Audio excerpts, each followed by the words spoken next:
Well, we're on the road to the capital, Kiev, and we've just come across this convoy of Ukrainian military vehicles.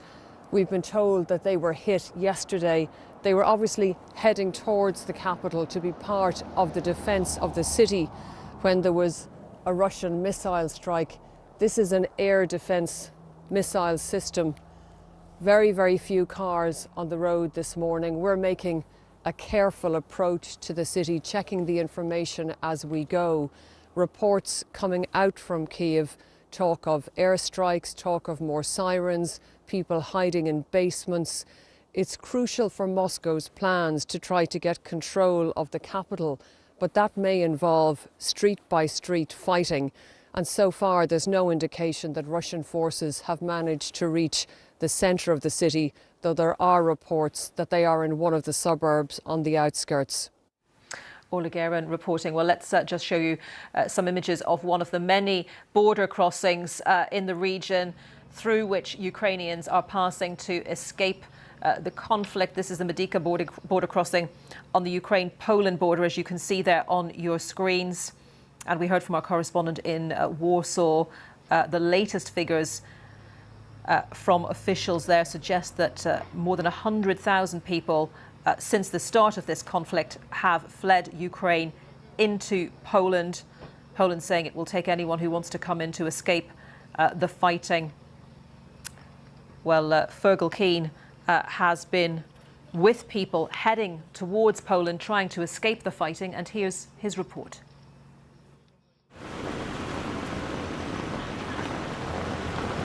So those people are moving on foot down towards the border with Poland, but it's another 20 kilometres from where we are at the moment. We just need to move out of the way and let more people pass us here.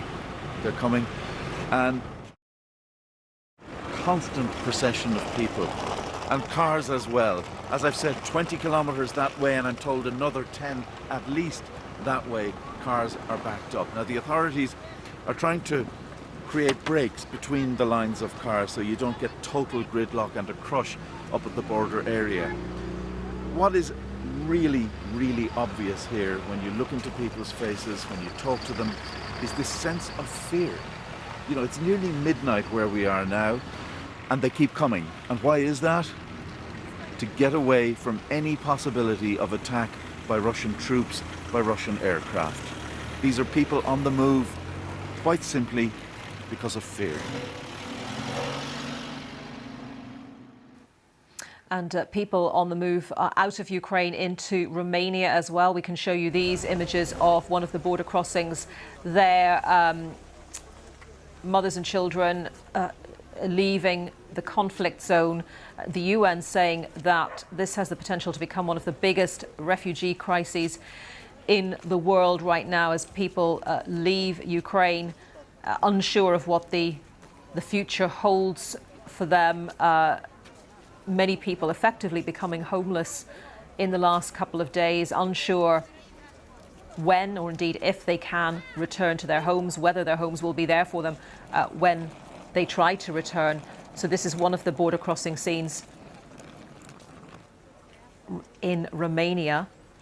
And we also have these pictures of, again, in Romania, people, this time by boat, fleeing Ukraine into Romania, and countries in the region all sharing a border with Ukraine are welcoming these refugees, giving them safe haven. Some of them, as we heard from Romania the other day, travelling through Romania to other areas.